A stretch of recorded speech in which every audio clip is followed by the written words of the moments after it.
बिहार में पहले चरण का चुनाव खत्म हो गया है। दूसरे चरण के लिए चुनावी प्रचार अब जारी है। बिहार चुनाव के पहले चरण में बम्पर वोटिंग से किसको फायदा मिल सकता है, इसे लेकर भारत एक्सप्रेस संवाददाता राधा अग्रवाल ने सी वोटर से फाउंडर यशवंत देशमुख के साथ खास बातचीत की है। मेरे साथ मौजूद हैं सी वोटर के फाउंडर डॉक्टर यशवंत देशमुख जी। ऐसे तो पहचान के मोहताज नहीं हैं, क्योंकि भारतीय राजनीति में सभी जानते हैं किस तरीके से अपने सटीक प्रेडिक्शन से बिहार के साथ साथ देश की राजनीति में क्या हो सकता है, क्या बदलाव आने वाला है, इसकी भविष्यवाणी सी वोटर करता हुआ। और इसी के साथ हम इससे पहला सवाल यही लेते हुए कि इस बार बिहार में किसकी सरकार आप देख रहे हैं बनती हुई? जो बिहार की महिलाएं तय करेंगी, बिहार में सरकार उसकी बनेगी।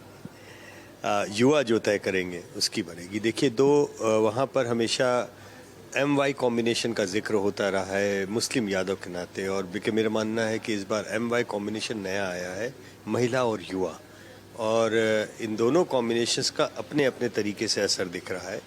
महिलाओं का सीधा एक एफिलिएशन कह लें या उनका जुड़ाव आप कह सकते हैं नीतीश जी के साथ में बिल्कुल साफ दिख रहा है।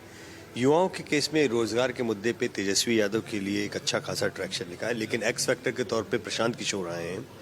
उनको कितने सीट, कितने वोट, क्या मिलेगा ये कोई नहीं कह सकता, क्योंकि उनका पहला चुनाव है और सर्वे के विज्ञान में वो नापना असंभव होता है किसी नई पार्टी के लिए। लेकिन जितना ट्रैक्शन उन्होंने अपने लिए लिया है, उससे एक बात समझ में आ रही है कि युवाओं में एक हिस्सा जो एक प्रोग्रेसिव पॉलिटिक्स देखना चाहता है, जाति के बियॉन्ड जाकर के कुछ सोचना चाहता है, जो बिहार में अवसरों के अभाव में बिहार के बाहर जाता है, उन युवाओं को एक तरीके से उम्मीद की तरह से किशोर दिख रहे हैं, प्रशांत किशोर।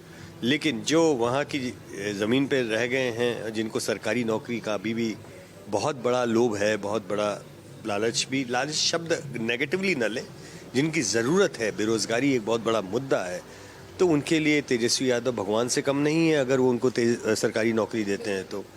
लेकिन इन सब के बियॉन्ड महिलाओं वाला मुद्दा जो है वो अलग किस्म से है, क्योंकि युवाओं में भी तो आधा हिस्सा महिला भागीदारी का है।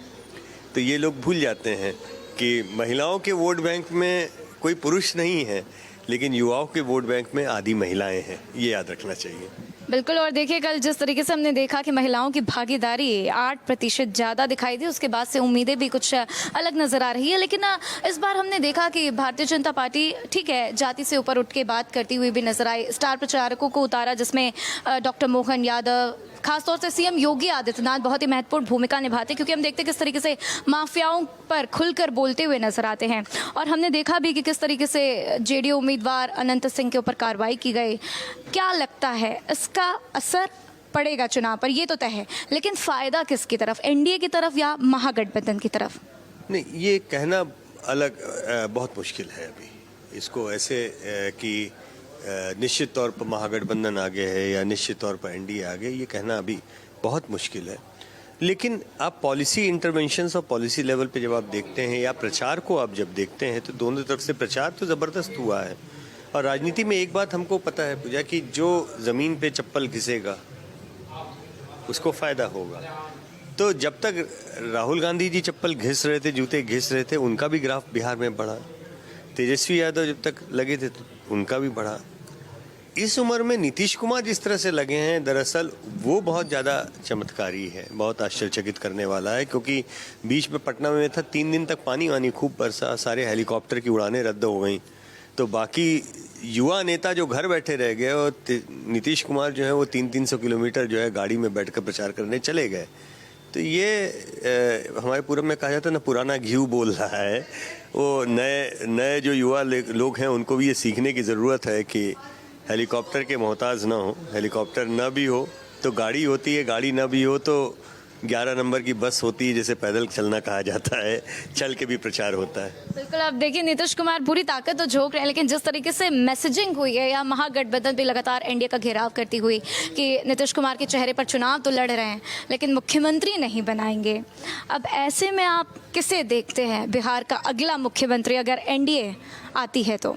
अगर NDA सरकार में आती है तो नीतीश जी ही मुख्यमंत्री बनेंगे।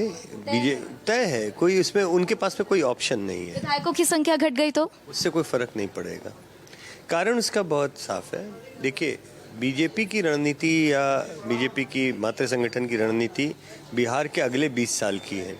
पिछले 25 साल नीतीश जी के साथ में उन्होंने निभाया, वो इसलिए भी निभाया क्योंकि उनके पास में खुद का कोई चेहरा नहीं था।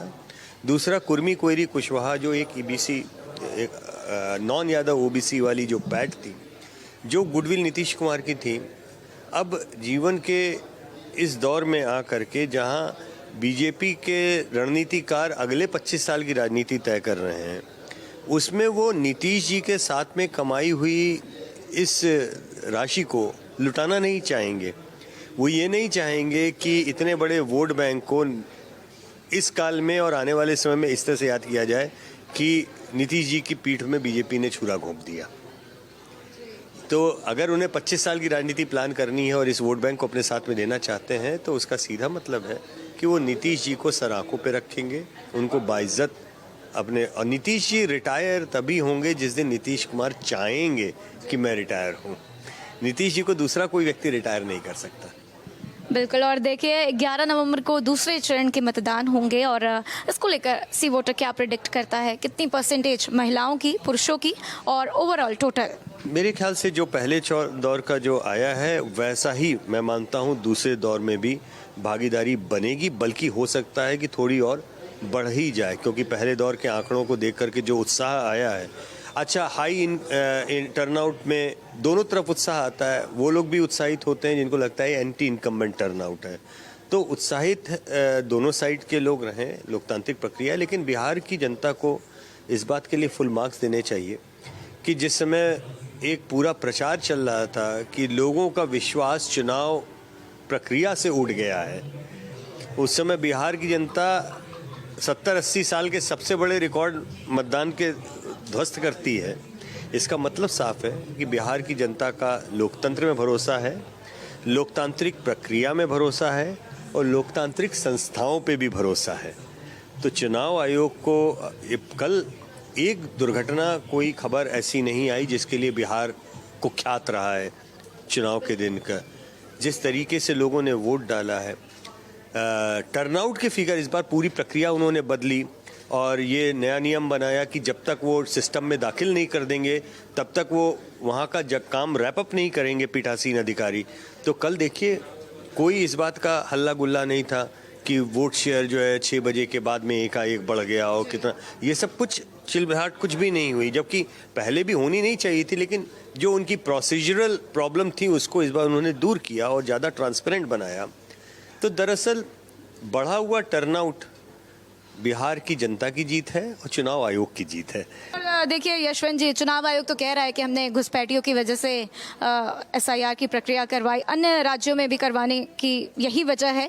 हालांकि अब देखना होगा कि बिहार में जिस तरीके से आप प्रेडिक्ट कर रहे हैं कि अगर NDA की सरकार आती है तो नीतीश कुमार ही मुख्यमंत्री बनेंगे, ये होता है या फिर नहीं। कैमरामैन मनु के साथ मैं राधा अग्रवाल, भारत एक्सप्रेस।